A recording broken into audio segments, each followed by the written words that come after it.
But, I feel like the important sort of data point, and Steve talks about it a lot. He's going to probably talk about it a little more tonight, is that these are white Christians. That this is a state that is overrepresented by white Christians that are going to participate in these caucuses, especially tonight.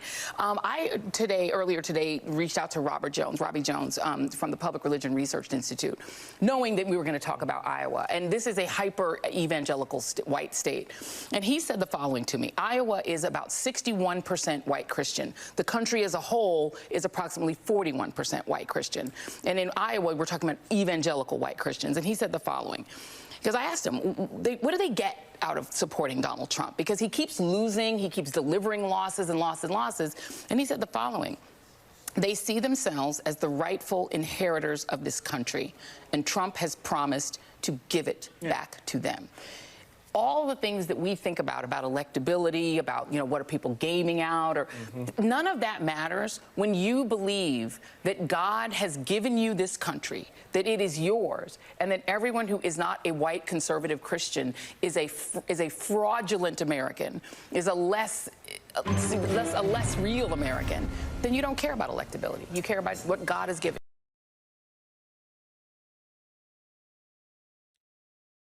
Welcome back, ladies and gentlemen, to another episode of Please Call Me Crazy, brought to you by Free People Radio and powered by our favorite sponsor, TireGate.com. That's TireGate.com.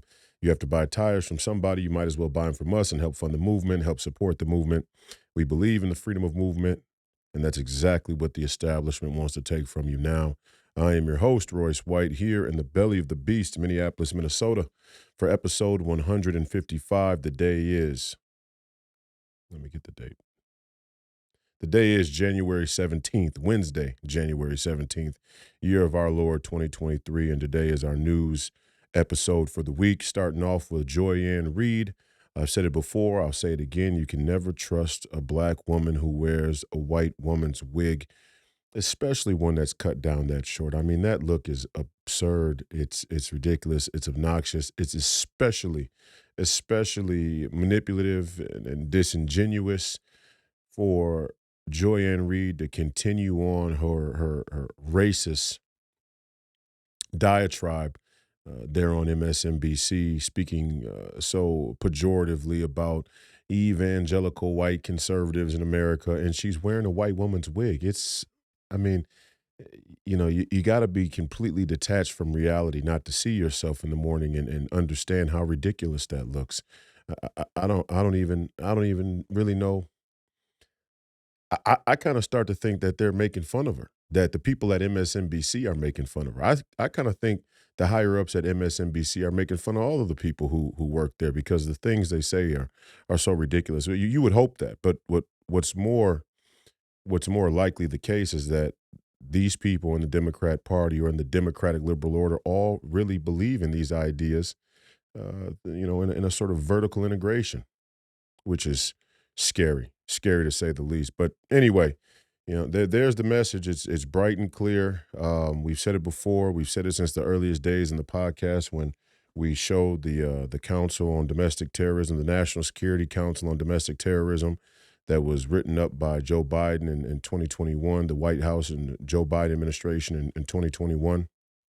And it outlined three groups of people, three identities that were now top of the list, numero uno on the domestic terrorists watch list.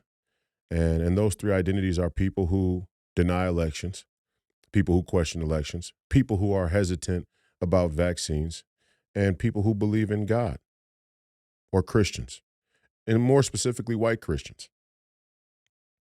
Which is kind of a cover story, because if you're black and you believe in Christian, if you're black and you're a Christian or you believe in God and Christ, and you're kind of just following your slave master, as Reid would put it. I'm the one who's tap dancing. I'm the one who's selling out. I'm the one who is Uncle Tom or Uncle Ruckus or all these other pejoratives they come up with for black conservatives or black Republicans or black Christians. I'm the one who's towing some line.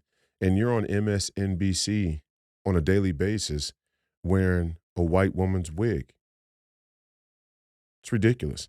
And, even how I'm dressed today, people would say this is how a white man dresses. I had one person, but that's just such a lack of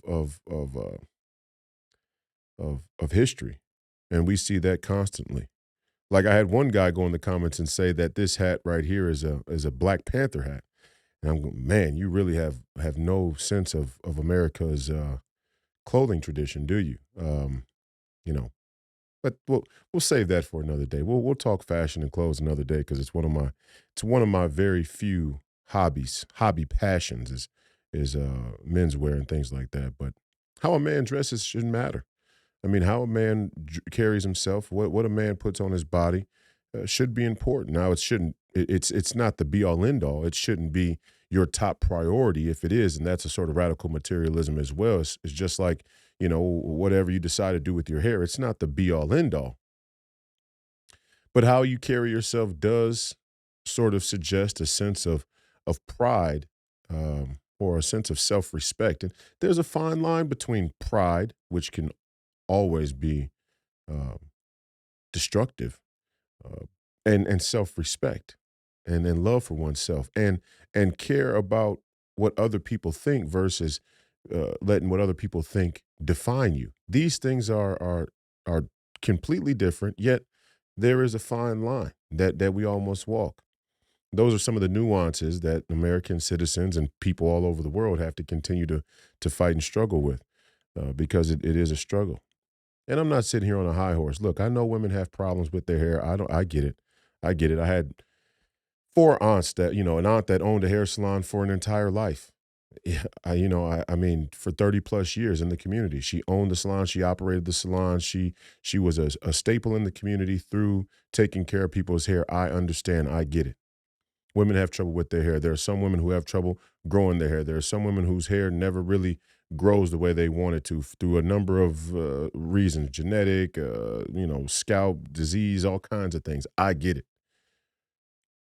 It wouldn't be a problem for her to wear a white woman's hairpiece. It really wouldn't. I'm not saying that's the problem. Although personally, I don't trust you if you wear a white woman's hairpiece. If you're a black woman wearing a white woman's hairpiece, I don't trust you. That's a personal preference.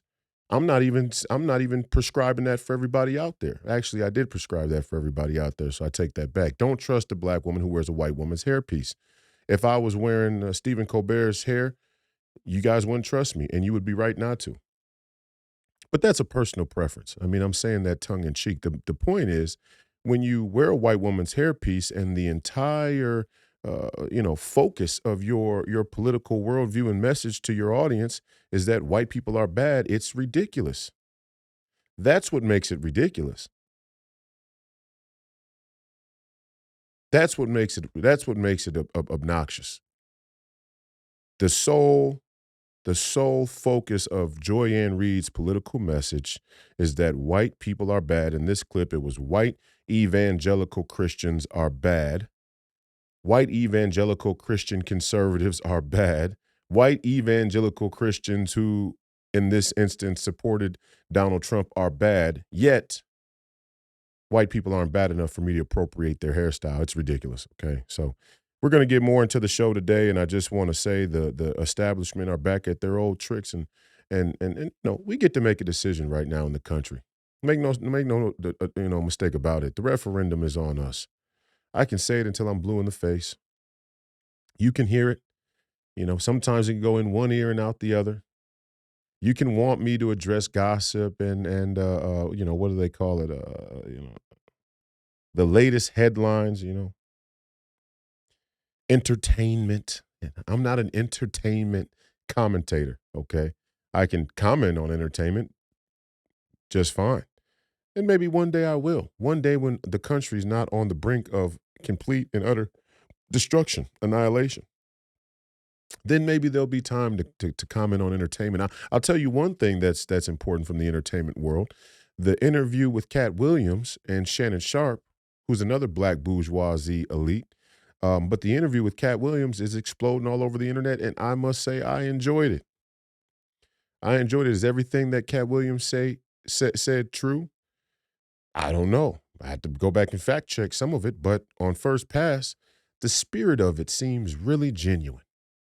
And a lot of the things he said were true, and if not, if they weren't true, they had a certain spirit of honesty to them.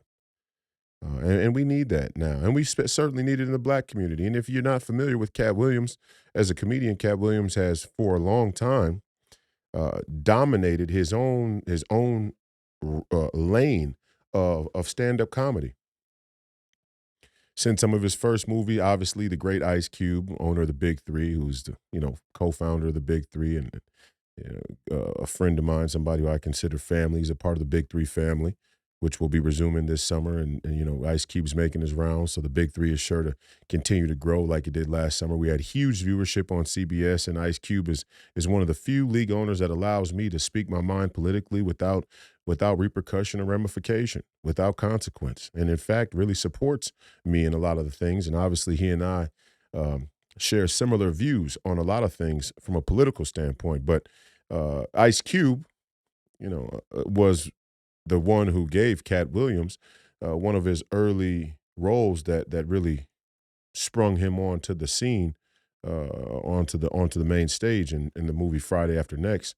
And it's a movie that in the black community we come up watching, you know, all throughout. You'd be tough pressed to find a young black man that grew up in the inner city, that grew up in the neighborhood, that isn't familiar with the Friday trilogy.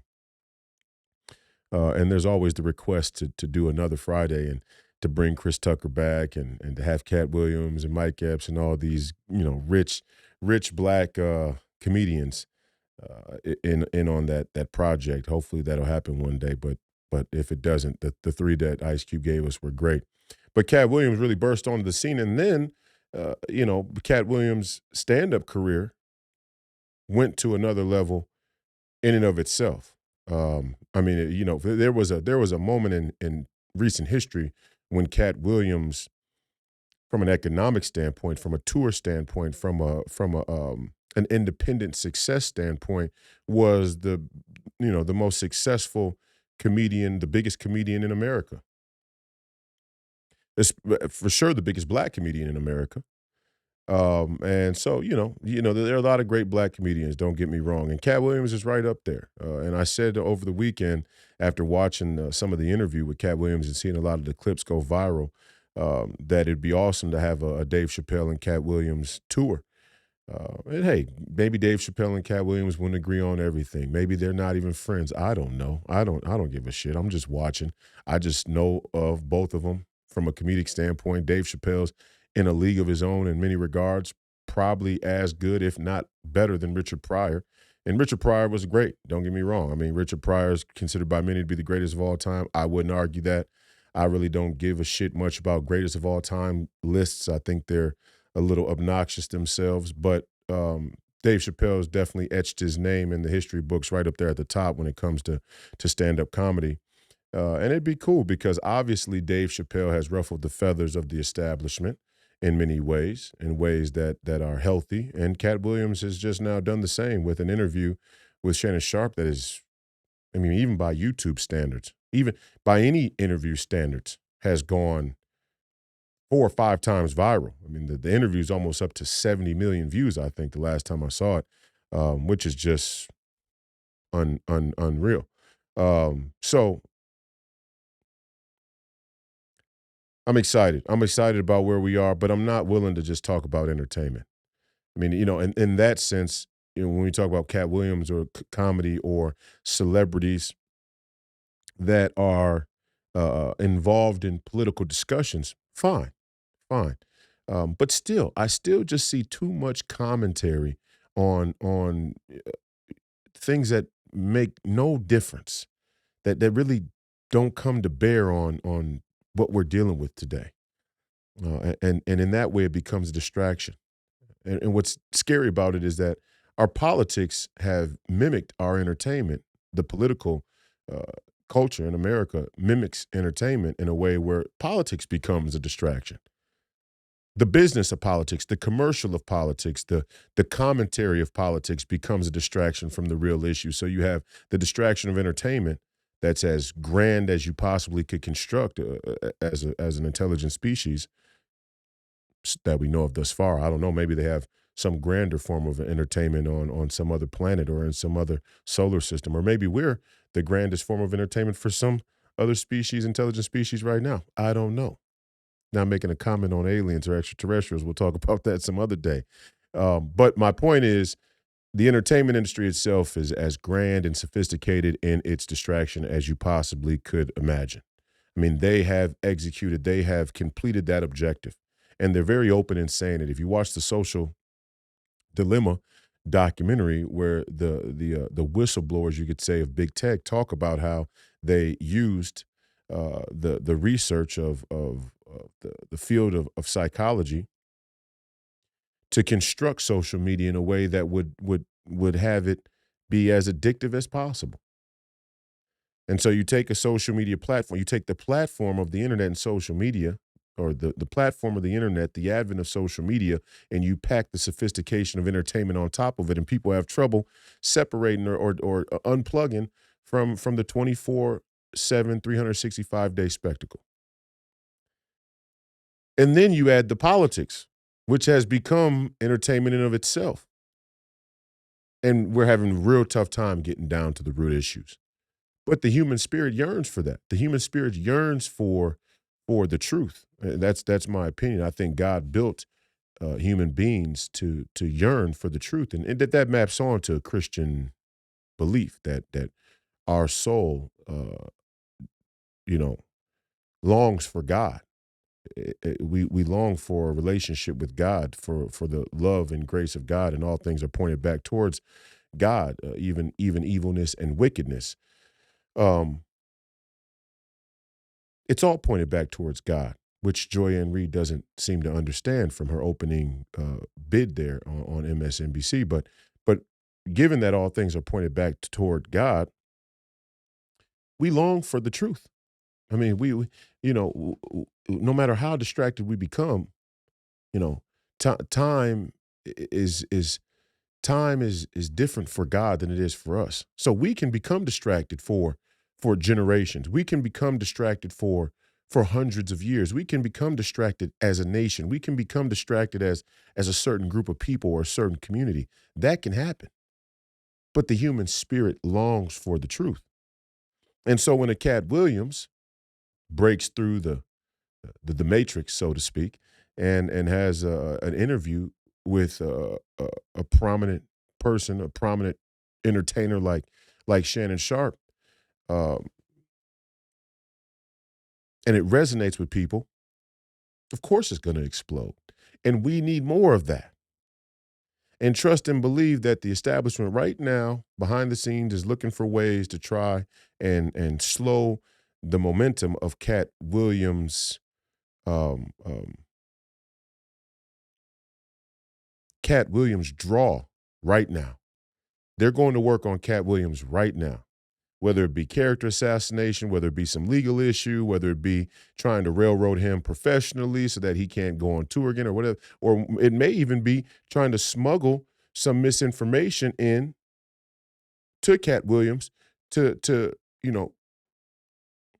take him off the path of truth. And that's something else we got to become familiar with. Like this idea that taking people down is going to come in totality. That's not how it always works. If I was the if you were the intelligence community, would you just start whacking out every single person that stepped up to tell the truth? Don't you think people would start to catch on and go, "Oh, wait a minute." That's what the establishment and the deep state are struggling with right now. They have to find new creative ways to discredit people who are telling the truth, because the truth is bubbling up and spilling over so much. It's like whack-a-mole. Okay, so the best way to do it is to increase the distraction, so that no matter what truth you hear, it'll never really catalyze into action. Or we have to find ways to discredit people that doesn't seem viscerally, corrupt and wicked or dishonest to the broader public. And so one of the ways to do that is, I don't even have to bring up some legal charges on you, although I could. I don't have to assassinate your character, which I could. Um, I can just have somebody close to you, or plant somebody close to you, or even through technology and the internet, through surveillance, which we know the deep state has the capacity to do, and that big tech in many cases will aid and abet, I can look at what you're looking at or what you're browsing, and I can try and smuggle in information that will start to change the way you think about things and thus the way you talk about things. Now, Cat Williams is a smart individual, so I would think that they would have a tougher time doing it with him than they would with most, but you'd be surprised. I mean, I think everybody would be surprised at just how sophisticated disinformation can really be. And if you don't understand that, all you have to do is be brave enough and have enough courage to take a few evenings and do a deep dive into the history of the intelligence community and their operations and their psychological operations and how well they were able to execute them. Remote viewing. I mean, this is what I'm saying. We're focused on the NFL playoffs. I'm thinking about remote viewing.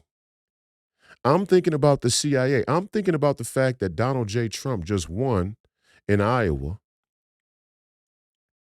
and what that really what that implies. What will that prompt from the establishment? We know they're going to carry forward with the legal proceedings to try and convict Donald Trump on any number of these indictments. We know that.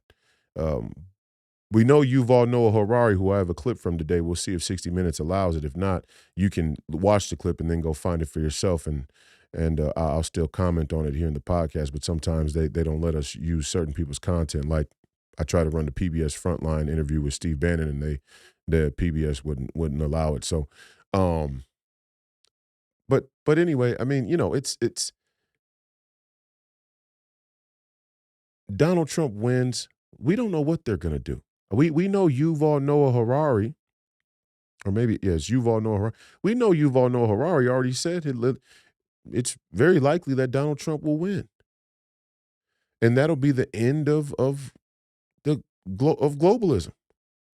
And 6 years ago, Yuval Noah Harari had a TED Talk that you can look up on YouTube, easily find on YouTube, where he explained that the new divide for human beings are the ideas of nationalism versus globalism. I mean, they come right out and say it.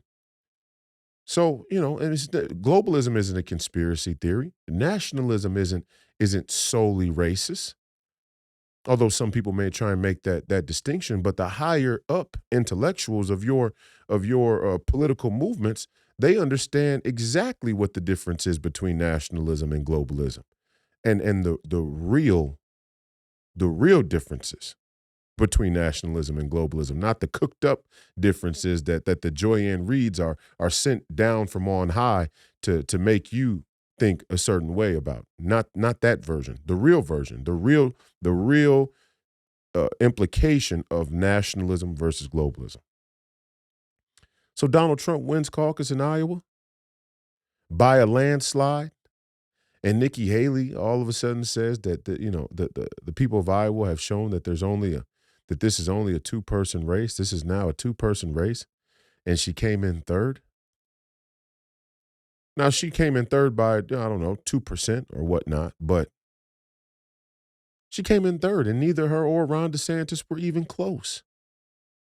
And they spent a lot of money to lose in grand fashion. And that's another thing we need to talk about. We need to talk about the obscene amount of money dumped into our politics. We've talked about it before, but I don't think people quite grasp the insult to the American people, the indictment of the American people, that your political elites actually believe that politics should be decided by money. The very idea that politics should be decided by money is an indictment of our political culture writ large. Because if politics can be decided by money, anything can be bought and paid for. And the people with the most money, the people with the most influence, the people who can aggregate the biggest lobby of others with the most money can influence your politics. Now, and this is what they don't like about Donald Trump, and this is what they don't like about MAGA. It's a bottom-up movement. It's a grassroots movement. It's people who are fed up. It's the working man. It's the poor, the working poor who've had a belly full. We are the backbone of the MAGA movement. It's not a money-driven movement. And right now, they're trying to find a way to go and recruit whatever candidates they can, who they can give money to, in order to distract the MAGA, the America First, the conservative Republican movement from the task at hand: borders, forever wars, the national debt. Simple. Simple. I don't need $100 million. I shouldn't need $100 million in Minnesota to win a Senate race, juxtaposed to Amy Klobuchar in her record or history in the United States Senate. I shouldn't need $100 million to win that fight, to win that race. All I should have to do is be able to go door to door across the state of Minnesota, door to door across the state of Minnesota, and tell the American people, tell the residents in the great state of Minnesota that the three top priorities of this movement are the national debt, making sure you don't become a serf to a global political, scientific, managerial elite. National debt, the border, making sure that your citizenship isn't devalued by flooding the nation with labor, okay? And forever wars, making sure you don't become poor, making sure you don't become a serf, that the working class don't become serfs through the government, your political elite, your scientific, managerial, political elite, using both the border and the debt to service their geopolitical empire games. Very, very simple. Now, we want to do other things as well. We got to get the elections cleaned up. We know that there's the possibility for corruption and any number of things in the elections, whether it be the machines themselves, or whether it be the intelligence community collaborating with the federal government and the people who currently sit in political office to disinform the American public right before a presidential election. That would be considered election tampering as well. The FBI saying that the Hunter Biden laptop is fake days before the election, which is dumb, because if you really ask me, it's dumb. Really, it just shows you how desperate and dishonest they are on face value. Because if you ask me, I think the people who watch Joy and Reid every night don't care if the Hunter Biden laptop is real or not. If you really ask me, I'm just telling you the truth. I don't really think they care. I think all the means the end justifies the means with these people. Now, they may care how it looks. They may care about the perception enough to deviate from their plan A to plan B, C, or D, and that may be worthwhile. I'm not saying that it's not. They may care enough about the perception of integrity to deviate from plan A and then go on to plan B, C, and D, and that can be beneficial. So there is some strategic value in us trying to expose certain elements of their corruption. But if you really ask me, I think they're fighting a spiritual war many, many layers deeper than the policy. I really do. And that's why the three issues that I just laid out, the debt, the border, and the wars, all have a biblical and Christian basis. They're not solely based in politics. They're not based in materialism. That's why I had AJ on to give that more scholarly theological perspective from the Catholic view on economic implications when it comes to your Christian identity. Yeah, the 4 sins that cry out for vengeance. Absolutely. Murder. Oh, forever wars. Yeah. Sodomy. Unnatural sex acts. I mean, we could talk about the border in that regard. We could talk about human trafficking. We could talk about Jeffrey Epstein. We can talk about drugs and the perversion that drugs cause in our communities. We can talk about all but most importantly, the economic implications, the oppression of the poor. The oppression of the poor is one of the 4 sins that cry out for vengeance, cry out to heaven for vengeance. And last but not least, cheating a working man of his wages. 2 of the 4 sins that cry out to heaven for vengeance have to deal with politics and economics. So for all of you 501c3 Christian Protestants out there who want to say scripture, scripture, scripture, but then turn around and say the political doesn't matter. How do you square the two? How do you square the two? How do you justify not being involved in the political process when there's a biblical basis for being involved in the political process? There is a biblical basis for the money, the economics, the policy.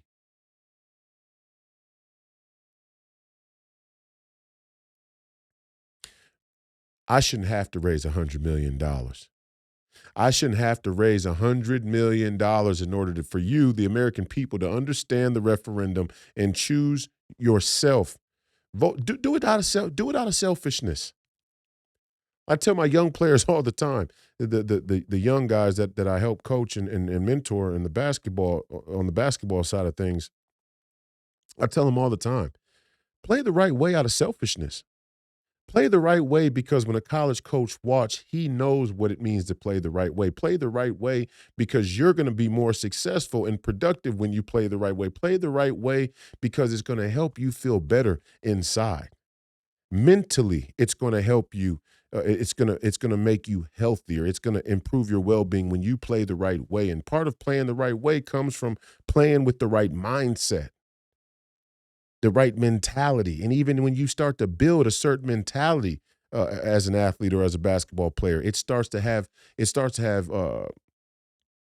benefits beyond the game of basketball, like it's had for me. And there are guys out there in the world who play sports, who are athletes, who play basketball at a very high level in the NBA, who have the characteristics, who have the fundamental qualities, the fundamental mindset from being an athlete to make great leaders.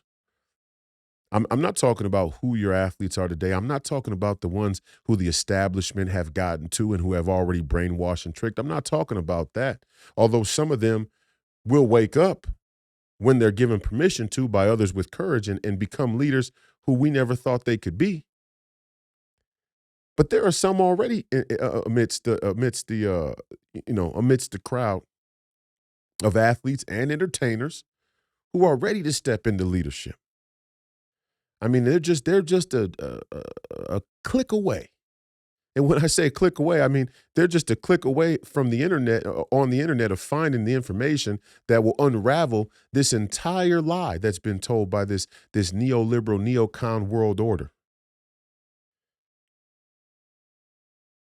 And before I go on to my next clip, I want to say in this same vein, we have to be very, very careful not to get caught up in purity tests, okay? Especially when it comes to being in a crisis. I mean, the purity test thing is sort of a luxury. It's sort of a self-indulgence. It's a self-absorption is really what it is. Now, are there things that should disqualify people, in their past? Yeah. I mean, and that's your decision. If you think something in somebody's past should disqualify them from waking, I mean, you're doing a better job. You listen. I mean, if you think you're God, then so be it. Listen, all homosexuals that want to renounce their homosexual ways and give over to God and Christ, we welcome that. All blasphemers, all people who didn't believe in God. Those who have lied, killed, and steal and robbed, who want to come to the church, who want to come before God and ask for forgiveness and repent. We welcome that. We should welcome that. We should encourage that. What we've done more than anything in the church is build a wall, and it's not a wall based on righteousness. It's a wall based on condemnation. And I'm not saying that we're not right to condemn certain acts. And that's the thin veil that's the thin veil that we've created. We've actually allowed the acts into the church and said that we're doing it to not condemn. No, we need to condemn, but we also need to allow people to feel as though they can come and be forgiven. That's one of the sole bases of Christianity. It is the sole basis. Jesus Christ died on the cross for your sins. All you need do is give over to Christ and ask for forgiveness and repent, and you can have it. So again, and I only say this not in reference to the LGBTQ Satanists. I'm not saying that we should start letting Satanists come into the church and erect statues of the Baphomet or Moloch in our churches. That's not right. That would be a hard line we could easily draw and say condemnation. Nope, we're not doing it. What I'm talking about are more nuanced examples, like Dr. Martin Luther King. And the other day I saw a bunch of people show us who they really are. And they can debate me, they can disagree, they can say what they want. I'm always open. And if you notice, not too many people actually want to get in the ring with me. And I'm not talking about fighting. I'm talking about the intellectual ring. Jason Whitlock ran off like a scared woman, blocked me on Twitter, haven't heard from him since, doesn't even want to mention my name because his entire audience knows. He doesn't have the intellectual chops to defend his position on any number of things, but certainly the situation that took place between us. He doesn't have the chops to do it. But it's not just him. It's a lot of these people. They don't want to cross swords. They don't want to cross perspectives. Because I cut straight through the noise and go straight to the signal. I'm all signal, no noise. There ain't no bullshit in my game. It just straight down the middle. And I saw a lot of people the other day. I don't need to name names. You know the names. I will say some names if you didn't know the names. Fuentes, Stu Peters, some other people as well. I think even Charlie Kirk I saw. Maybe even Jack Posobiec. I don't even know. I think somebody told me Jack Posobiec was saying it. And I like Posobiec. Don't get me wrong. I really do. He's one of us. And just because I say your name and disagree with you doesn't mean you're disqualified in any final and total manner. But I am going to call people out when they say shit that's dumb. And this shit right here is as dumb as it gets. To use a disgraced intelligence community's information, leaked documents, surveillance, to discredit the merit of the ideas of Dr. Martin Luther King is hypocritical, to say the least. I mean, just on face value, it's hypocritical. But beyond hypocritical, it's dumb. It's stupid. Look, if Martin Luther King was a philanderer, okay, a serial adulterer, as they said, if he was an undercover communist, if he didn't believe in the resurrection of Christ, or any of these things that are often said about him to discredit him, if I need that, first of all, they may all be true. I wasn't there. I don't know. They may all be true. But if I need the FBI, if I need surveillance from the intelligence community to verify those things, then I'm back at square one. Why? Because I have enough evidence, enough hard evidence about the integrity and the reliability of the intelligence community to know I shouldn't listen to the shit that they say. I don't care who it's about. I don't care what narrative it services. If I need the intelligence community to verify things, I'm out. So that's number one. You can't currently be saying that we should be thinking about deconstructing the entire Federal Bureau of Investigations and other similar intelligence or security state agencies, and then ex post facto still use their leaked documents or surveillance to go back retroactively and discredit Dr. Martin Luther King. And you want, and what? And we're supposed to believe that you don't know that's only going to hurt you with the black and minority vote. It's not only going to hurt you with the black vote, it's going to hurt you with the minority vote. So don't tell me it's strategic. Don't talk about political strategy. Don't bring up the map and talk about where you can win and where you can't win and blue states and red states and deep blues and red and deep reds and blah, blah, blah. Don't tell me about constituencies and demographics and you want to be all mathematical and analytical when it comes to politics when it suits you. And then all of a sudden when Dr. Martin Luther King's legacy comes up, you throw the strategy right out of the door. I mean, some of you conservatives, I'm starting to look at you and say, you know, who the fuck are you working for? Donald Trump's already swinging the minority vote. You can hear it come from the zeitgeist. You can hear it throughout the internet. You can hear it from the town square.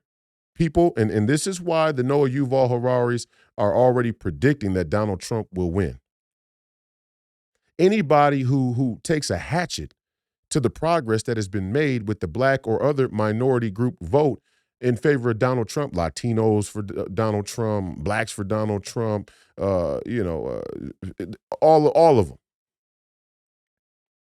Anybody who goes to work on that progress with something as stupid as trying to, besmirch Dr. Martin Luther King in public, for what reason? First off, you weren't there. I mean, it's no more appropriate that I would allow the FBI to discredit Dr. Martin Luther King than I would allow them to discredit Donald Trump. Or, if we want to go back even further, to discredit, George Washington. Because it is the same group of people that's trying to discredit all three.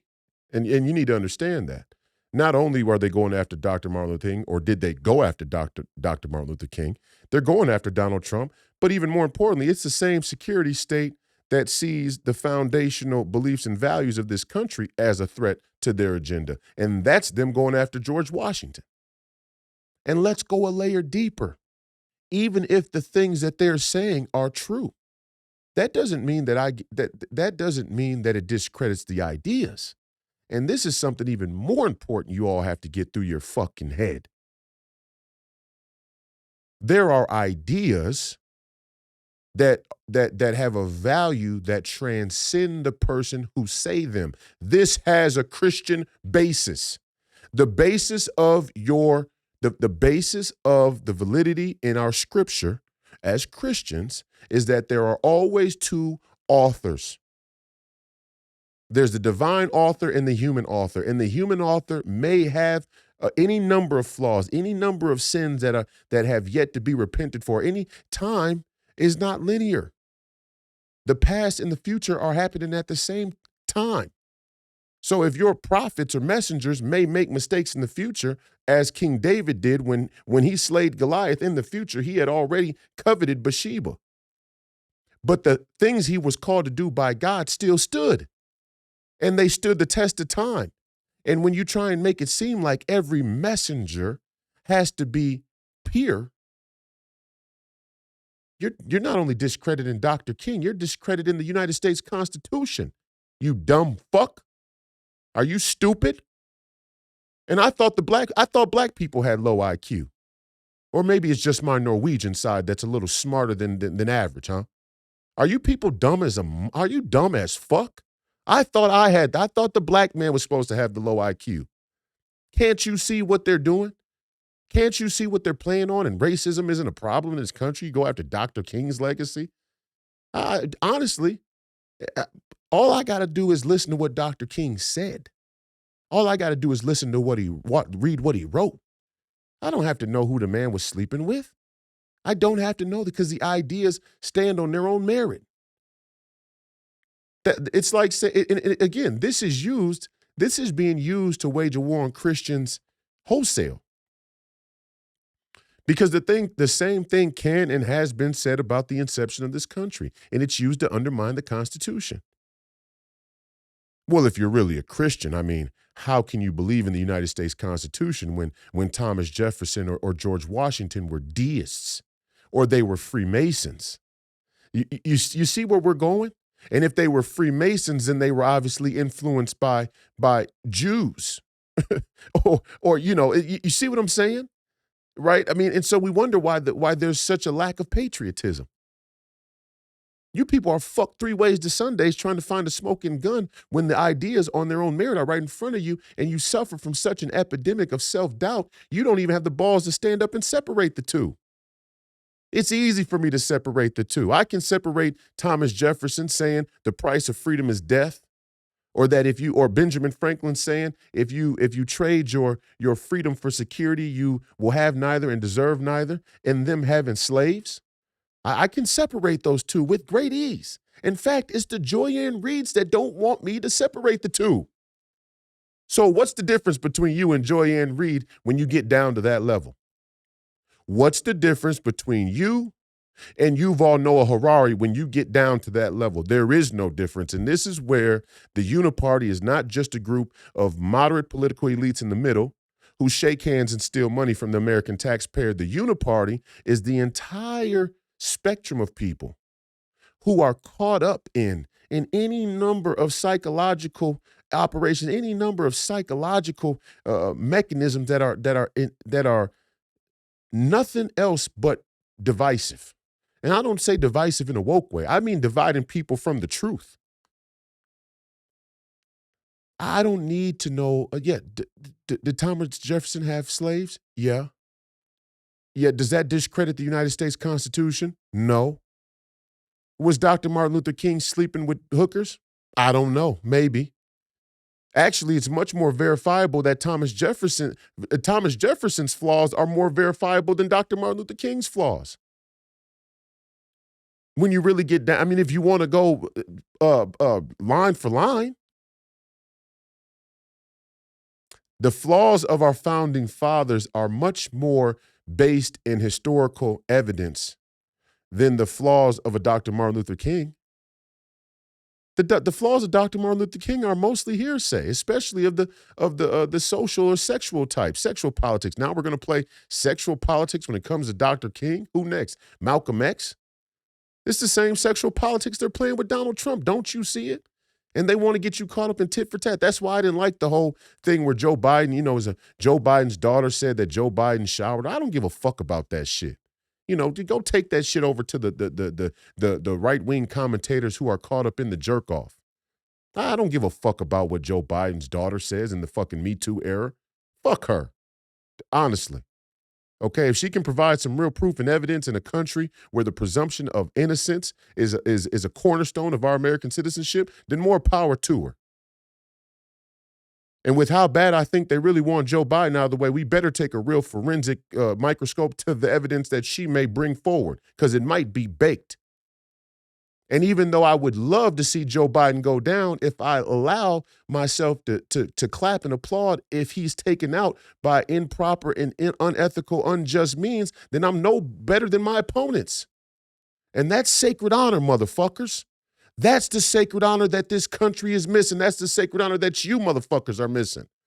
And I'm talking to all you motherfuckers out there who speak on politics. I'm talking to the commentators now. I'm not even talking to the audience. I'm talking to you. Charlie Kirk, I'm talking to you.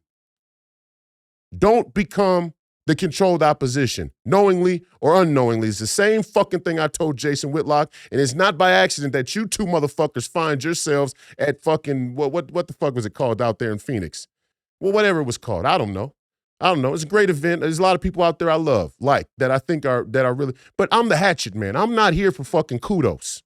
I'm just here to tell it to you the way it fucking is. Do not allow yourself to become the controlled opposition for likes, for traffic, for some presumed benefit of growing an audience, for some future benefit, for whatever the fuck your justification is. Don't become the controlled opposition.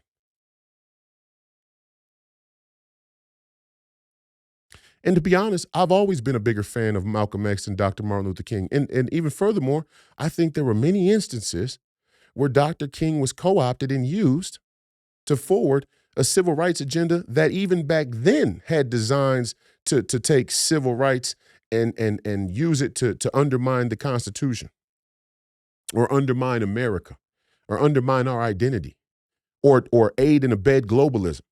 I'm open to those conversations. No problem. Just say that. I mean, let's just say that then. We don't have to go, we play this game where we have to do what they do. I don't have to discredit an idea like the content of a man's character is more important than the color of his skin in order to say that the civil rights movement has been the linchpin of the New World Order since the 1960s. And if I can't separate the two out, all I'm showing is that my balls are little. And I'm unwilling to do that because my balls aren't little, so why would I lie on them? I can't speak to some of you. I can't speak on behalf of some of you. But it shows. It shows the lack of courage. And it's not even just a lack of courage, individual fortitude, integrity. It's a lack of faith. You don't think that the unadulterated truth will actually bear fruit. And then you wonder why the half-truth why the half-truth continues to produce losses. I think the unadulterated truth will bear fruit. I have faith in that. And that's what it means to be Christian. And Dr. King may have real holes in his Christian worldview. I don't know. I wasn't there. I don't know. We live in such a crazy world. It's hard for me to even look at the things that I read from a long time ago and know what's true and what's not. And our institutions have done that, where there's a nationwide, a culture-wide skepticism towards history. And some of it is warranted because we know that this history can be manipulated. Because most often the history is written by the victors, and the people who win are not always the righteous. And we've lost sight of that. We think victory is the sole indicator of the righteous.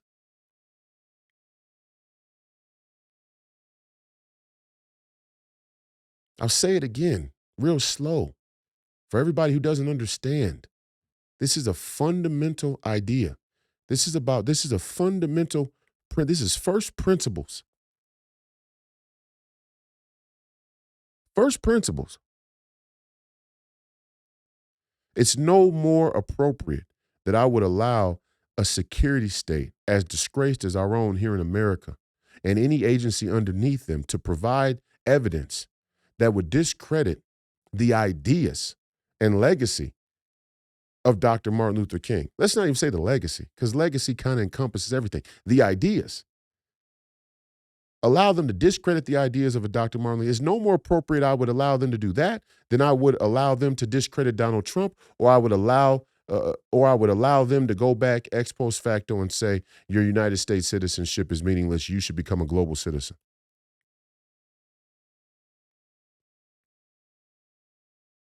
That's on the basis of the security state alone, but on a personal basis, just from an individual standpoint, I can separate out great ideas from their messenger. I can separate out great ideas from the flaws of their messenger.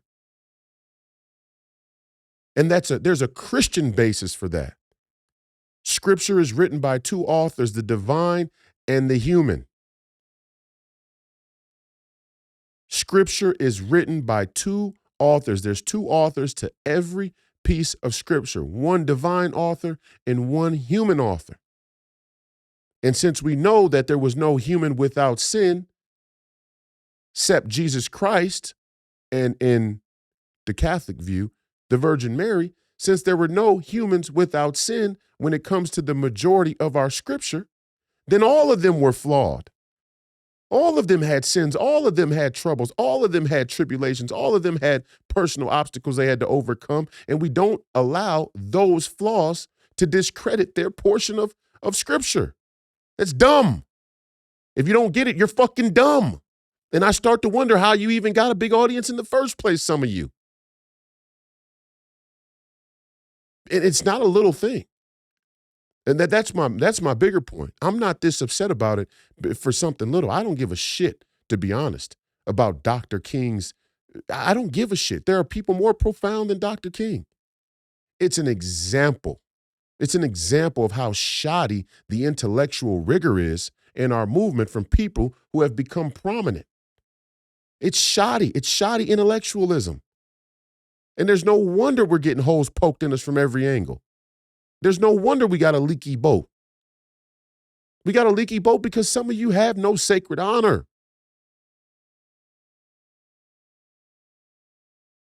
I can separate the flaws of the messenger from the message, which means I can separate the flaws of the messenger from the movement, which means I can participate regardless of if they tell me that Donald Trump had an affair with Stormy Daniels. They actually think that's enough to discredit him. The reason why is because they know that his base is a God-fearing base. They know that the evangelicals in Iowa are the backbone of the movement, and they believe they can convince you that he's not the leader that he's proven himself to be because of his flaws. But that's not the truth of Moses. That's not the truth of David. That's not the truth of Solomon. That's not the truth of Peter or Paul. I told Steve over the weekend, Bannon, I like my leaders with dirt under their fingernails. I like my leaders to have dirt under their fingernails.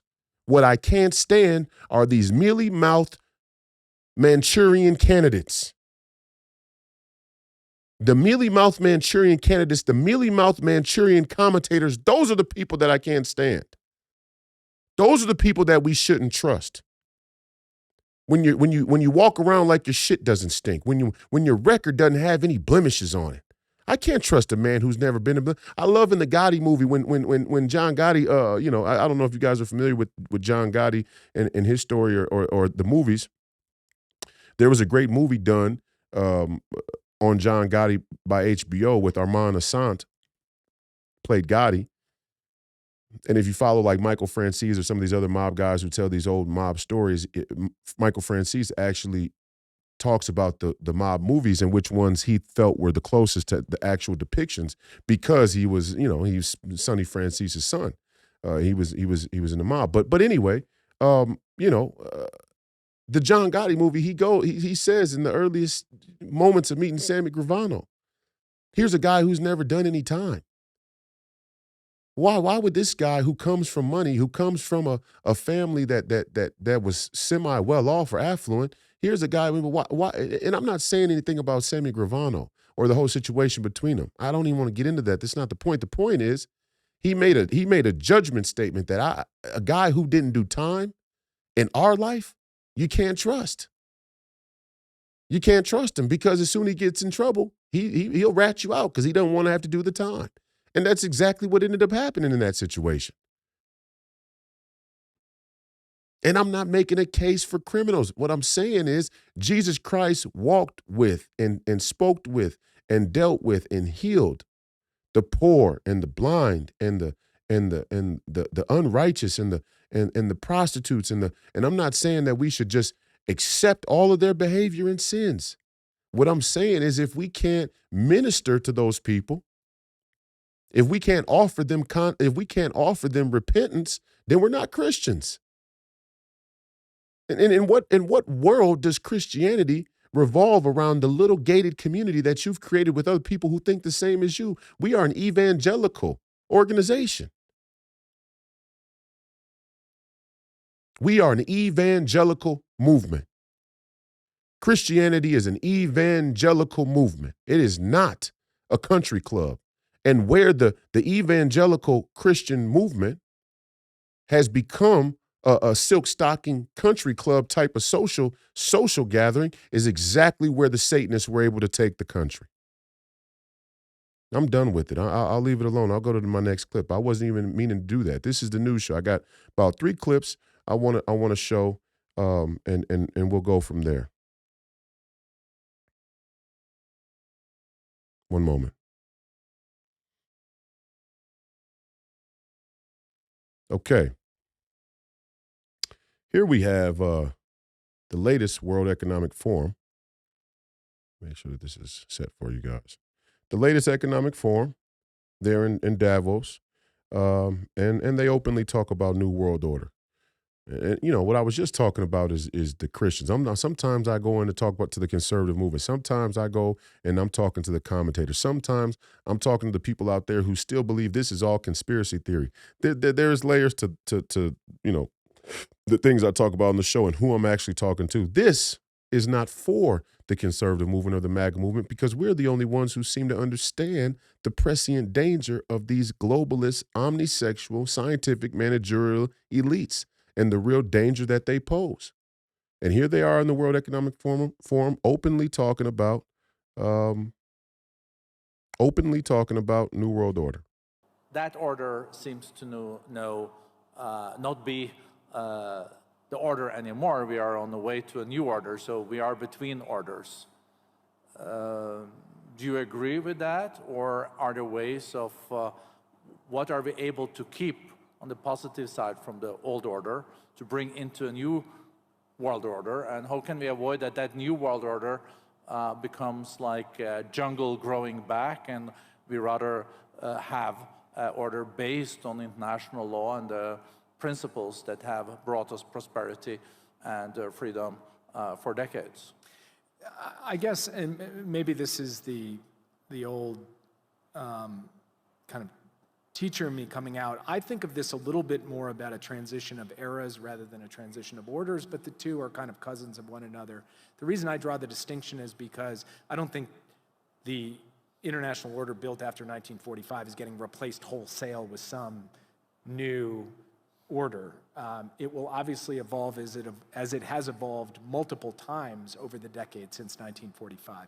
But I do think in a more sharp and distinctive way, we are moving into a new era, and that's what I talked about in my remarks, that we are, the post-Cold War era has come to a close. We're at the start of something new. We have the capacity to shape what that looks like, and at the heart of it will be many of the core principles and core institutions of the existing order, adapted for the challenges that we face today. And there it is, mealy-mouthed, educated, cosmopolitan, neoliberal, neocon, omnisexual, scientific, managerial elites. Right there, live from the party of Davos, from the real belly of the beast. And I don't even think that's the belly of the beast. The belly of the beast is right here where their policies come to bear poisonous fruit. What you're looking at there is the brain of the beast. Okay, that's the neural cortex of the beast right there. That's a better way to put it. I'm in the belly of the beast. I'm where all the shit they eat travels through and leaves ulcers and all kinds of things in the stomach lining. That's where I'm at. Here in Minneapolis, Minnesota, where we've all but kowtowed to this scientific managerial elite as though their expertise is really, really giving us some value. It's giving us convenience, not to be confused with value. However, that is the neural cortex of the Leviathan right there.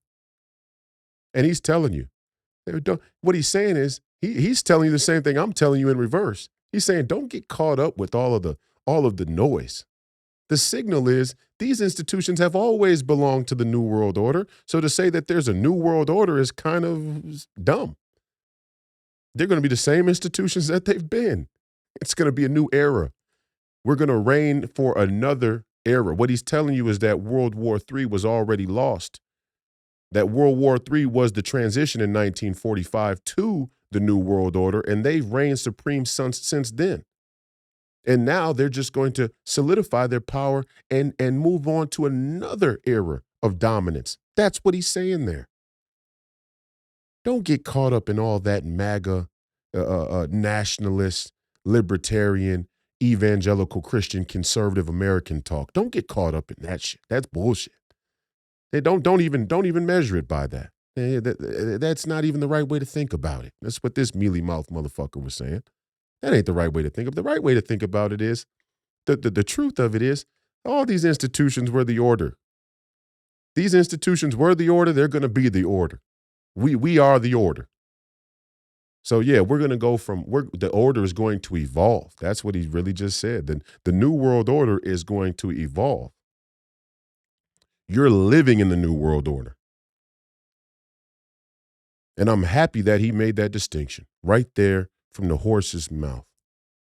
You are already living in the New World Order, and it's just going to evolve around you.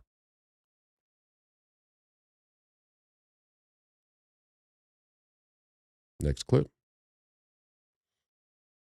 Here's Yuval Noah Harari, minute clip. It may not work in the video. YouTube may copyright it and take it out. But I thought nonetheless, you know what? We're not even going to use the Yuval Noah Harari clip. I'm not even going to use the clip. We're going to move on. This was interesting. I saw the debate between Alex Jones, Greenwald, and Beatty, and the other three Pinocchios, that they had on to debate January 6th. And let me say this, because this is the other side of the coin, right? January 6th was a riot. It was a riot that got out of control for some people there. But even in how it got out of control, it wasn't that damaging. I mean, let's just be honest. It was scary, I'm sure, for some people who were there. I mean, any sort of confrontation. We live in such a posh, luxurious lifestyle, modern life here in America. Any type of confrontation is can be scary for the people who are there.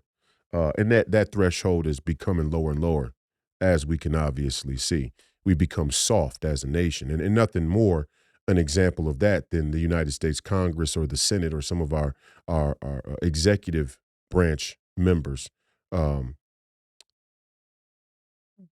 Nothing more evident than their softness. I mean, just their kind of physical frailty, right? I mean, you look at any State of the Union. Just look at the State of the Union address. You look at any look at the thing that went down with McCarthy, where they actually show you the physical images of your elected officials, and just look how soft they look. Look how posh they look. Look how aristocratic they look. They're fat. They're out of shape. And it shows in their personality. They're disanchored from any real, genuine substance. They're often puppets bought and paid for on both sides of the aisle by similar political interests, which means that they haven't really staked out a place on many issues, or where they have staked out a position. It's only staked out because there's an interest for them, financially, professionally. This is a type of softness that has become ensconced in American politics. So of course, when a riot breaks out there at the Capitol, of course, all of these corrupt congressmen and women are going to cry the blues, of course. But it was a riot. And I love when the reason I played the Other America speech the other day was solely for the unique moment where Dr. King said that rioting, while he still thinks that it's not the best means, that it's self-destructive, but he said rioting is the voice of the unheard. A riot is the voice of the unheard. Well, it can't only apply to black people. It can't only apply to those who were on the side of the political movement that is now aligned with the civil rights movement. Equal application of an idea that good. Because rioting and unrest, social unrest, is, in many cases, the voice of the unheard. Now, the other side of that coin, like I said on Monday, there is violence that is done that is just purely wicked and evil. That does exist, and we have to be conscious of that, and we have to have the discernment and pray for the discernment to separate which violence is coming from the unheard, a genuine unheard grievance, and which violence is coming purely from the wickedness and evil of Satan. Not an easy distinction to make, and in some cases, Satan is going to try and smuggle what appears to be a genuine unheard grievance in before you, and he's gonna Trojan horse the wickedness with it. And if you think that you're smarter than Satan, well, hey, you've already mistaken yourself. And I love again to last Friday's episode when AJ talked about David saying that God will provide. God provides us with a trap. I forget what it was again. Off the top of my head, I'm sorry. But God provides you with obstacles, right?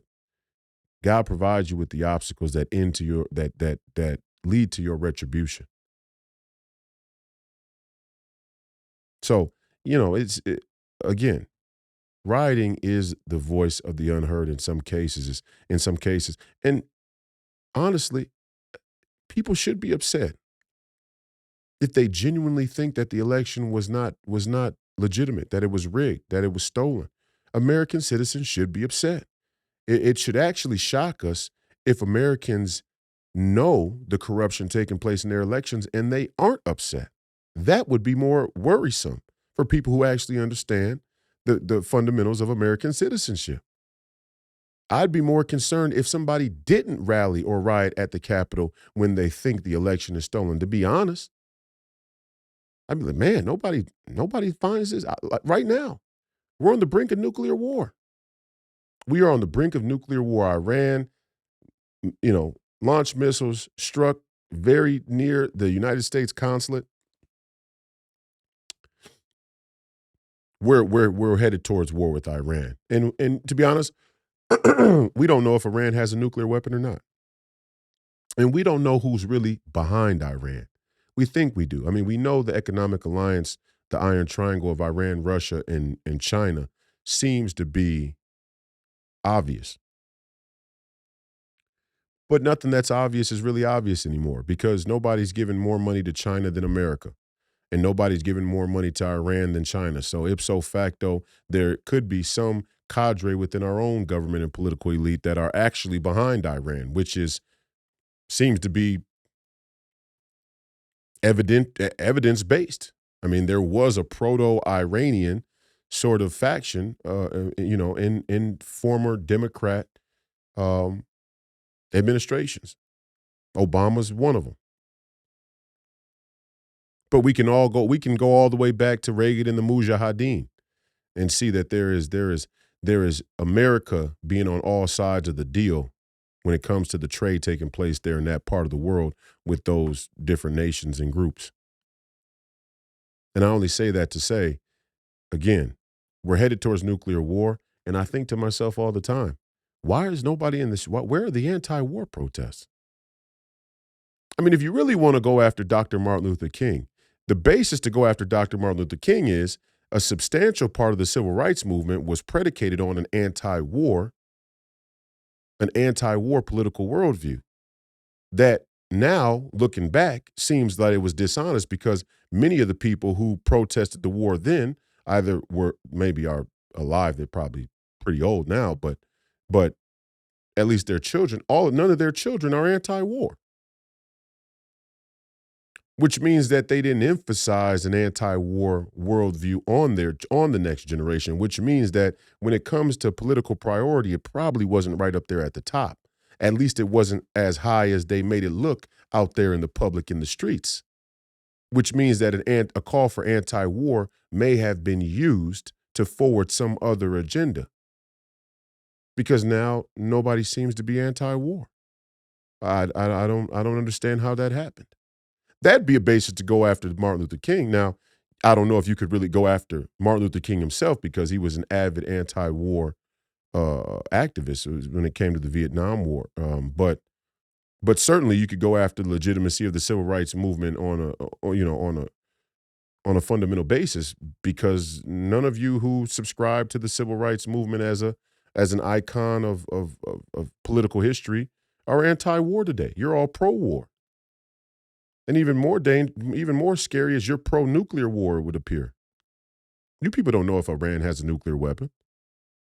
If you couldn't see Hamas rolling up to the front doors of Israel, to the wall of Israel, then you can't convince me that you have sophisticated enough surveillance to know whether or not Iran has a nuclear weapon. And they're not going to use that nuclear weapon on us. If Iran has a nuclear weapon and they're going to use a nuclear weapon, you know who they're going to use it on. We all know who they're going to use it on. It ain't going to be America.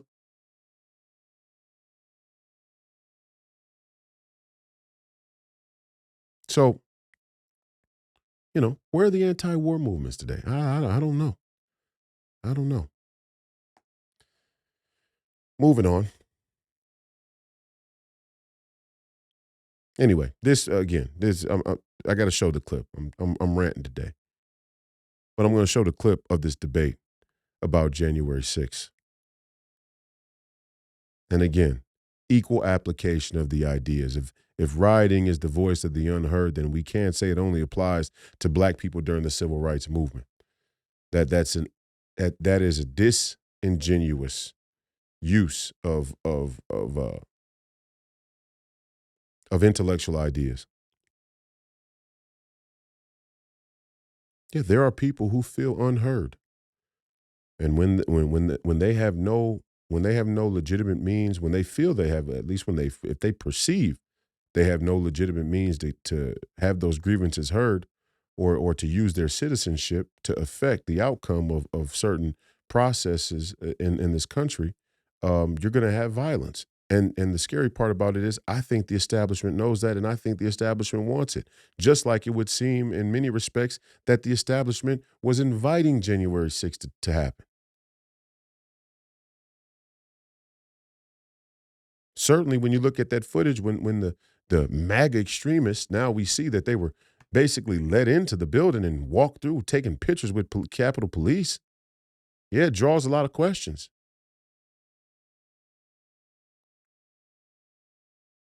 But I thought Greenwald explained it the best here in this clip from this debate, and I want you guys to be able to see it, and then we'll comment on it in a moment. And then the second one is, I just want to know, given that the 2020 riots did have a lot of people in there who were nonviolent and were there not for insurrectionary reasons, but had a lot of people who were anarchist and insurrectionist and who engaged in a lot of violence, a lot more than was done on January 6th.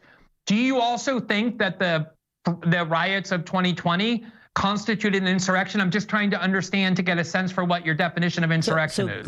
Glenn, do you think that the 1992 riots? Answer what I asked? I asked 2 questions. Can you just answer that? And then I'll ask whatever you want. Really quick answers for these. Yeah, I can give answers too. I don't think that Black Lives Matter was an insurrection. I do think 1992 riots in LA was an insurrection. George Herbert Walker Bush. What Black Lives Matter black that made it not an insurrection? What did it lack? So it was a protest, and the violence was when the police clashed with the protesters. The violence was not against the government in order to stop the government from doing something. There weren't Antifa and anarchist groups there that explicitly say they were using violence to overthrow the government. That didn't happen. They were firebombing federal courthouses. God, that's not true. They were the bombs on the courthouses. There's nobody. It was at nighttime. There's nobody in there. They were not obstructing anything. The firefighters got cited. Arson's a serious crime. They were not there to obstruct an official proceeding of a government. Wait, just burn down a courthouse. That's really.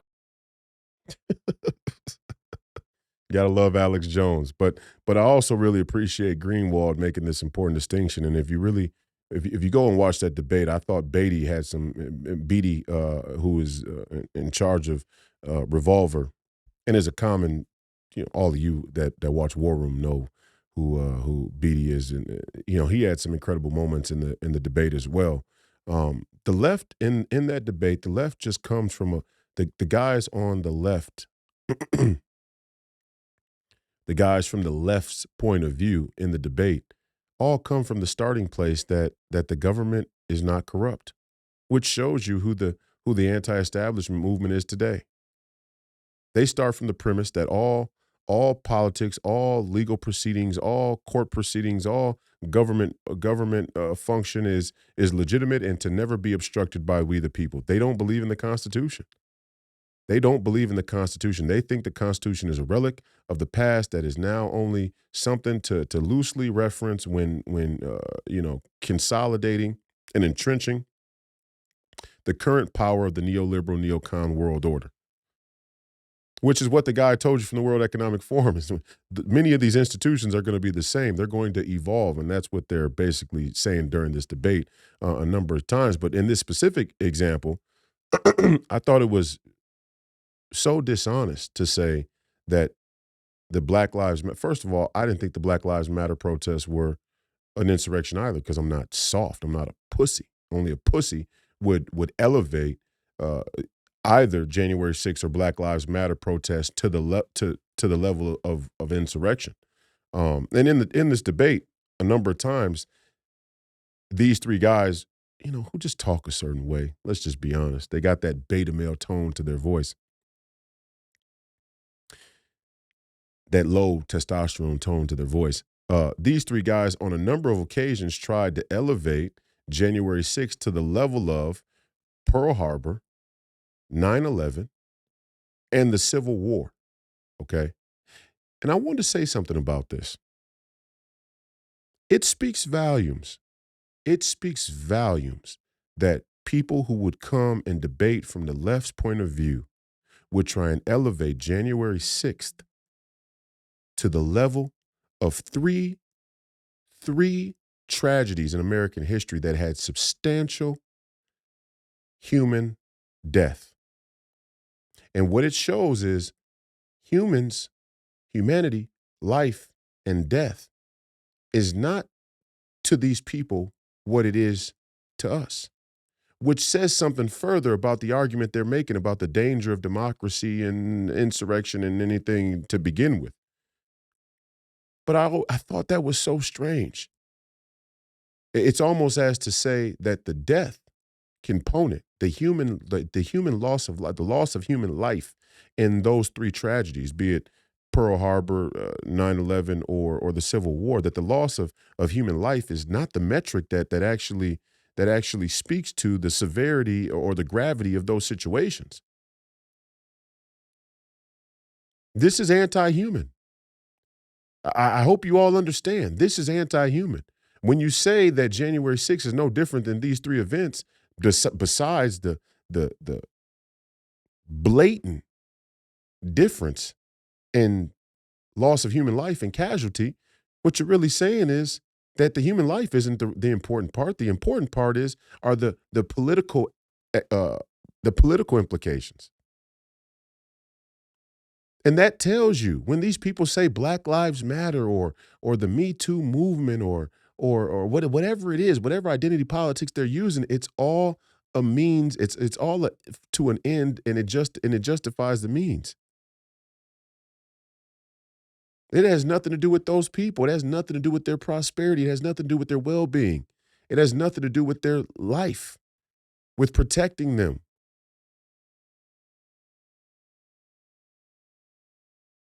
You can't elevate January 6th to the level of the Civil War. Hundreds of thousands of Americans lost their lives in the Civil War, during the Civil War.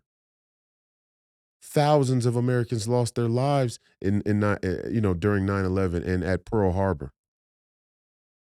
Or World War II in general, if you want to take the whole war, as a part of the story of Pearl Harbor. So you can't elevate January 6th to that level. To do it is obnoxious. It's just corny. It's pussy. It's soft.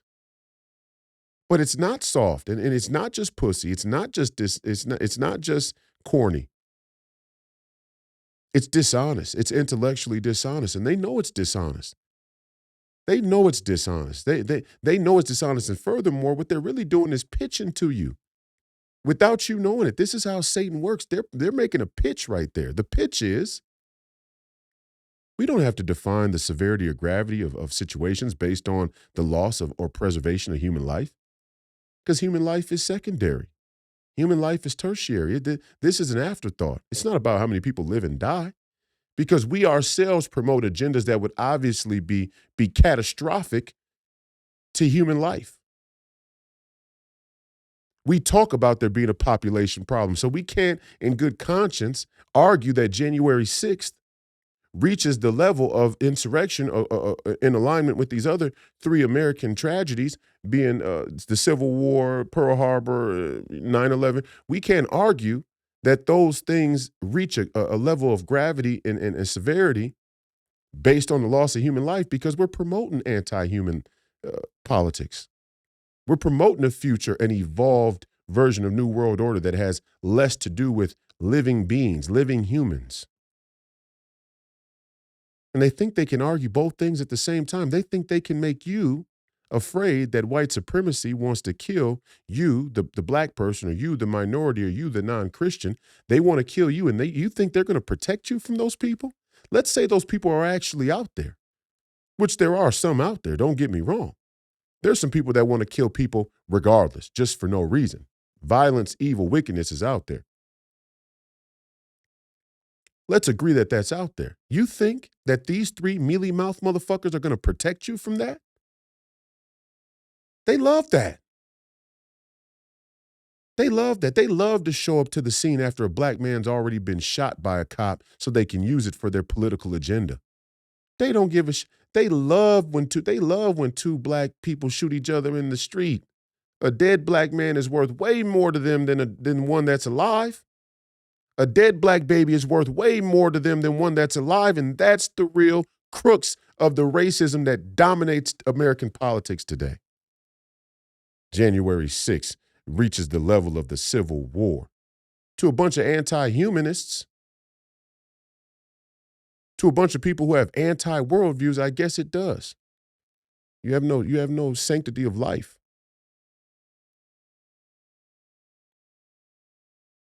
Final clip here. I just want to show you. This is what we're up against. And I hate to fearmonger. I'm not here to fearmonger. I hate to do that. But what I'm trying to show you is the sort of grassroots impetus, the grassroots momentum that's happening there in the Middle East and some of these countries is something that America isn't even conditioned for.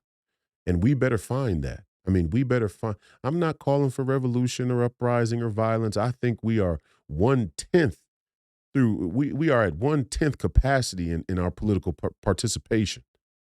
When we get to 10/10ths and when we exhaust every option, then we can talk about further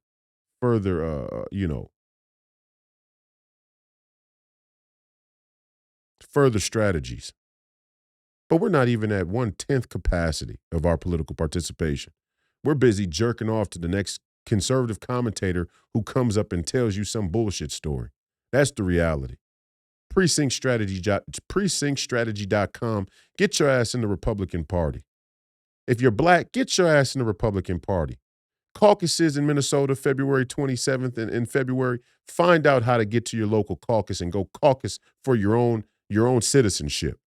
Go caucus America first to save this country so you can save and preserve your own citizenship, your own rights. And if you black people think the Republican Party is racist, I'm not saying there's not racist people in the Republican Party. What I'm saying is, by you being in the Republican Party, are you going to vote on your own behalf? Because our political structure gives you the opportunity to do so. I've been at the town halls. I've been at the congressional district conventions where they take a vote by show of hands. Well, get your motherfucking hands in that room. Represent yourself. That's American. Don't let boogeymen scare you to death, to scare you into submission. But what should scare you is this. And it shouldn't scare you so much that you go vote for Nikki Haley so we go into a forever war, but it should start to concern you that in other parts of the world they can get millions of people out in the street. And we can't even get a couple thousand for an anti-war protest.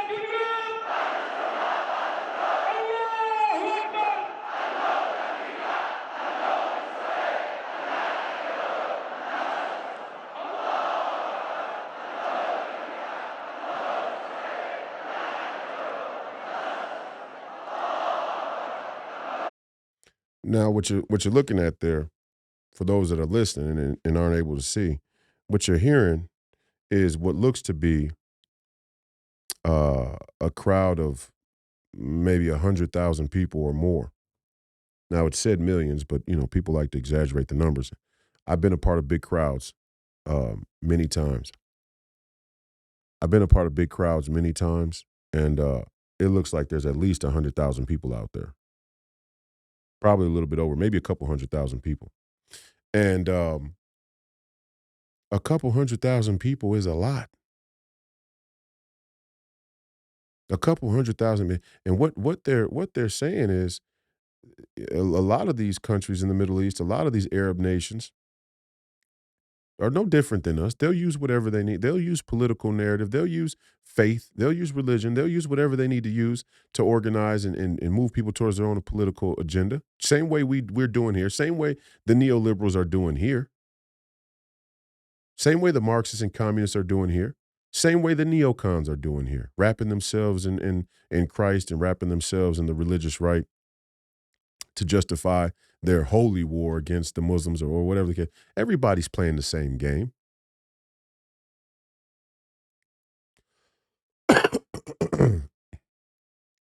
And what these Muslims are saying, or what these Arabs are saying, or what these Yemenis are saying, or these Iranians are saying is, we as a nation, we as a people, we have an unheard voice. We have an unheard grievance. We've got the shit into the stick from this world order that's existed since 1945.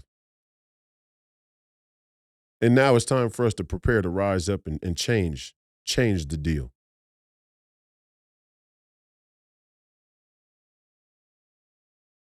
Now, I don't know what that looks like. I don't know what that looks like. We may be forced into a war. I'm not saying that war is off the table, obviously. We may be forced into a war, but we have to understand, even if we have to go fight a war and we win that war, we better damn well understand the ramifications or implications of that war. We better damn well understand what led to that war so we don't do it again.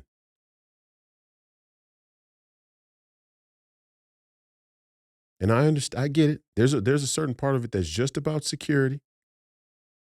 There's a certain part of it that's just about security. And you're always going to have enemies, and you're always going to have people who want to kill you. You're always going to have people who think differently than you. You're always going to have rival tribes, and it has to been the way since time immemorial. We just can travel a little further now. We can see a little more. We can see a little more out there over the horizon. We're aware. We're conscious of a much bigger world than we ever have been in human history. So we think, for the most part, let's say.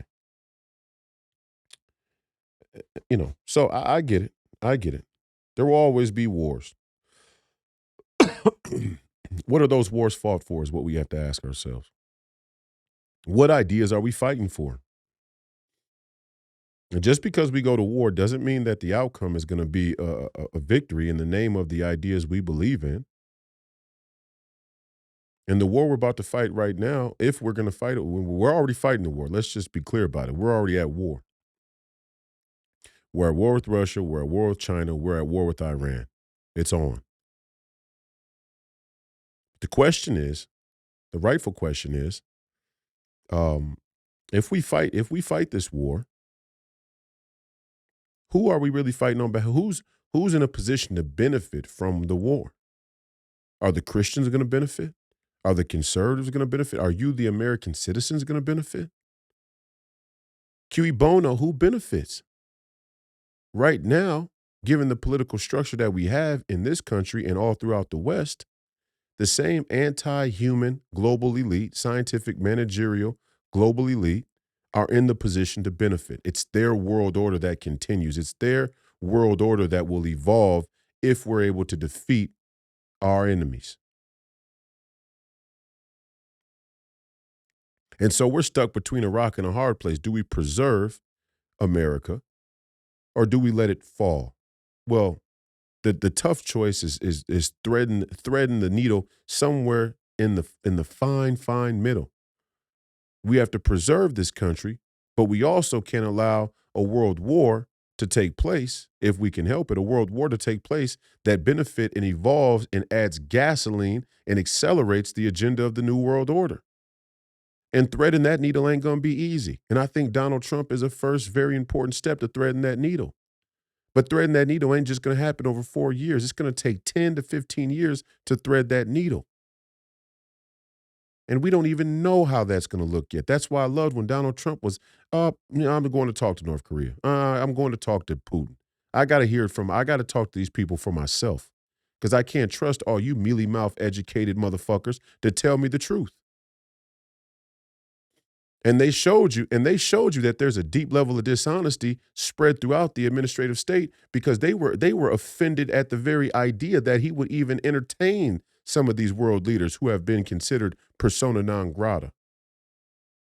But I'm sitting there and applaud. I'm sitting there applauding, going, yeah, it makes sense that you would go hear it straight from the horse's mouth. I'm not listening to you fucking you fucking security state, State Department, whoever you agents, asset. I'm not listening to you all to tell me what they said or what the danger is. I want to talk to the man himself. Set the meeting up. That's old school. That's old school. We need some old school. We need a little bit more old school. Some people would say I'm like the boomer whisperer. Why? Because I hang out with boomers. I hang out with older people. Some people would say I have an old soul. I talk like an older, like I'm not. I'm 32 years old. But I grew up around older individuals. I spent a lot of time around older individuals. So my insight and the way I think about things has an older spirit to it. We need some old school. I don't want to hear what you all, Atlanticists, European Atlanticists, Party of Davos, NATO shills, are telling me about Putin. I'm going to talk to the man. Now, does that mean I can trust everything he says? No. Does that mean I have to trust him at all? No. But I want to talk to the man. I want to look him in his eyes. Xi Jinping, I want to talk to the man. I want to look him in his eyes. The leader of Hezbollah or whoever, I want to talk to the man, look him in the eye. Even that, even that some people don't understand that some stuff is just bluffing, woofing. Some stuff is just, for theater. Oh, death to America. Oh, okay. Okay, how you gonna achieve that? Oh, you just talking, man. You ain't really about that shit. That's how it go in the streets. You know how many times people threaten each other's life in the streets? Man, I'll shoot you. Oh, okay. Well, you got your gun on you now? Or is this a future tense threat? Oh, okay. That's right. Oh, okay. Oh, why are you so angry, man? What's the real situation? What you so upset about? What's going on, man? Well, let's talk about the shit before it really gets gangster. And you'd be surprised how many people really don't want to go to the most gangster level out of pure selfishness and self-preservation. And that's why Iran, if they have nuclear weapons, ain't shot that motherfucker off yet. Out of self-preservation. And the same goes for Russia and China and America and Israel and Germany or Great Britain or whoever. Everybody has a sense of self-preservation. So everybody right now needs to take a step back, gather themselves, understand what the implications are if we go forward with a world war, and ask themselves, is whatever the grievance is really worth it? Maybe it is. Maybe it is. Certainly we've had 2 wars before where it was worth it to everybody. It's funny is you come out of those wars and who benefited? Who benefited from World War I? Who benefited from World War II? What was the outcome? What changed? And this adds credence to what I said before. See, we have evidence. We have a historical basis to go back and look and look at the result and then infer the motive. Was the motive of World War I or World War II really to stop the scourge of death, of tyranny? Was it really to preserve culture or nations? Or did it end up just being an acceleration of New World Order? Certainly the World Economic Forum thinks so. Certainly the World Economic Forum has identified that 1945 was the beginning of what is referred to as the New World Order, and now they're going to evolve into a further world order. Not going to change the institutions, not going to change the core beliefs and values. It's neocon neoliberalism. This has been another episode of Please Call Me Crazy, brought to you by Free People Radio, powered by our first sponsor, TireGit.com. That's TireGet.com. You have to buy tires from somebody. You might as well buy them from us and help fund the movement, help support the movement. We believe in the freedom of movement, and that's exactly what the establishment wants to take from you now. I'm your host, Royce White, here in the belly of the beast, Minneapolis, Minnesota. This is episode 155. I hope you were able to catch the Royce White radio show at 8 p.m. Eastern today on the John Fredericks Radio Network. If you didn't, we'll be posting that on the Royce White USA YouTube channel, so you can go back and listen to the radio show. That won't happen until the morning after the show airs. So if you're wondering, if you listen to the show today live on the radio, it will not be available on YouTube until the following morning. So that's just how we're working that to keep things organized properly. But I hope you had a chance to listen to the radio show. Visit freepeopleradio.com to find out where you can watch and listen to this podcast and others, as well as visit our store. You can buy merchandise and things like that to support the movement. We got great T-shirts and hoodies and sweatshirts and whatnot, Godspeed and Cuckslayer, a bunch of other good stuff. So visit the store, freepeopleradio.com, hit the store tab, or you can go to freepeopleradio.store directly, and that'll give you access to all the merchandise as well. RoyceWhite.us, the Senate site. Please go to the Senate site. Find out more about what I'm running on against Amy Klobuchar here in Minnesota. Donate if you can, obviously. Sign up, subscribe to the newsletter so that you can join the email list. We're going to have a lot of information going out in the near future about caucuses and the precincts and how to be involved in the primaries, not only in Minnesota, but all across the country. So stay tuned for that. What else? If you're listening to the podcast, we appreciate you on any of the audio platforms, Apple, Amazon, Google Play, what's the other one? Spotify, and iHeartRadio. We're on all 5 of those platforms. January 27th will be the premiere of The Royce White Show. The Royce White Show will be premiering on Real America's Voice on Saturday morning after War Room, I believe. That is the plan. That show will also end up being on YouTube will be posted on YouTube on the Royce White USA YouTube channel, not this YouTube channel. So the Royce White Show is going to be a once-a-week show that I do in partnership with Real America's Voice. Serve as my Saturday evening show that I've been talking about for a while now. I'm happy that Real America's Voice is the platform that I'm able to partner with in order to make the Royce White Show happen. So look for that in the coming weeks. That's January 27th, the premiere of that. Along the way, please listen to the radio show every night if you get a chance. It happens right before the podcast, so you can listen to both if you want. I know that's a lot of me to be talking, but I'm happy to have the opportunity to spread my wings and speak to more people and get the message across. So we appreciate you, the audience, in the chat. If you're in the live chat, please leave a real comment. You may not think it matters, but I see a lot of people in the live chat every single episode, and then the comments or the views. First off, we know we're being throttled by YouTube. It goes without saying. We don't care about that. We know how many people are listening to the show. We know how many people are watching the show. We know how many people are influenced by the show and see the show. We hear it. We get the feedback. We don't care about the numbers. This ain't a numbers game. This is about influence. This is about signal from the noise. This is about substance. And we know YouTube is throttling the channel. We don't care about that. Everything will work itself out. Believe me. We can tell. One of the ways we can tell is the live chat will have hundreds of people in it. And then when the show's over, it'll say only 15 people have viewed the show.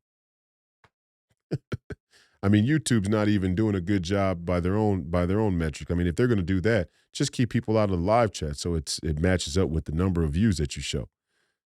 But I mean, they're so big. They're so big. They're too dumb to know the mistakes they're making. But hey, I've been suspended 3 times on YouTube. I've been threatened to be banned. I had Alex Jones on. My Alex Jones interview was taken down. Alex Jones has this debate is on YouTube right here, and it's up for everybody to go see. I guess I'm special. I guess when you get the young, smash mouth, populist black guy with Alex Jones, you know, the matrix starts to crack and fold a little too much for the establishment's liking. So, but if you are on the YouTube channel and you are in the live chat, please leave a real comment, fight the algorithm, like and subscribe to the channel. If you haven't already, please go like and subscribe to Professor Penn's podcast as well. We look forward to having him here on the show this Friday for our family and friends guest episode. More Hebrews action. That sounded a little sketchy. More from the Hebrews, not more Hebrews action. Hebrews action is crazy, but more from the Hebrews this Friday. The great Professor Penn, who's a wealth of knowledge. I hope you're watching his podcast as well. So that's it for me, guys. I appreciate you. I appreciate your viewership and listenership today and in the future. And my parting shot is, don't become the controlled opposition. I mean, we need all hands on deck now more than any time in history. Don't become the controlled opposition. Don't let stupidity, pure and utter stupidity, back you into a corner.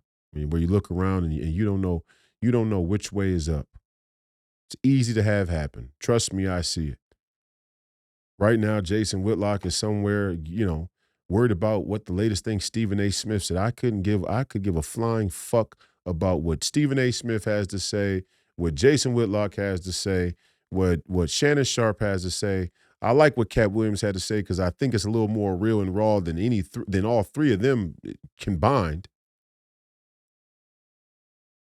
I don't care what the commentators have to say when we're on the verge of nuclear war, when we're on the verge of war with Iran. And people got to get serious right now about what the implications of this stuff is. I'm happy to see Donald Trump won in Iowa, the people of the great state of Iowa, my alma mater, the great Iowa State, Ames, Iowa, I'm sure, turned out in great fashion on behalf of President Donald Trump. I'm happy to see that Iowans have voted for their own citizenship, their own well-being and self-governance. It's a sign of good things to come. Hope to see Ron DeSantis and Nikki Haley bow out, but I'm sure the establishment money is still long enough to support them staying in the race a while longer. I'm happy to see Vivek Ramaswamy jump on on the Trump campaign. Well, not the Trump campaign, but I'm glad to see that he was at the Trump rally and supported Donald Trump's presidency for 2024. He's dropped out of the race, but he's got a future in politics. And nobody's destination is static, is final. It's great to see that Kari Lake was at the rally. Donald Trump gave a big shout out to Kari Lake. We love Kari Lake here in the War Room Posse. Shout out to you, the War Room Posse. A lot of this victory belongs to you. You are the steadfast backbone of the movement. You are the intellectual juice of the movement. You are the signal from the noise. Never, never think that your contribution, that your work, that your effort goes unnoticed. It's noticed by the party at Davos. It's noticed by the mainstream media industrial complex and all the talking heads of the uniparty there in D.C. They know that Steve Bannon and the War Room Posse and the War Room movement is the intellectual rigor, it's the intellectual juice that undergirds the MAGA threat. And we love that. We wear that as a badge of honor. So we appreciate everybody there at the War Room, Grace Chong, Maureen Bannon, the great Steve Bannon, and the whole crew. We appreciate you out there in the audience. Donald Trump 2024. It's on now. It's on now. It's getting exciting. When I find clips that Yuval Noah Harari says, if Donald Trump wins, it could be the end of globalism.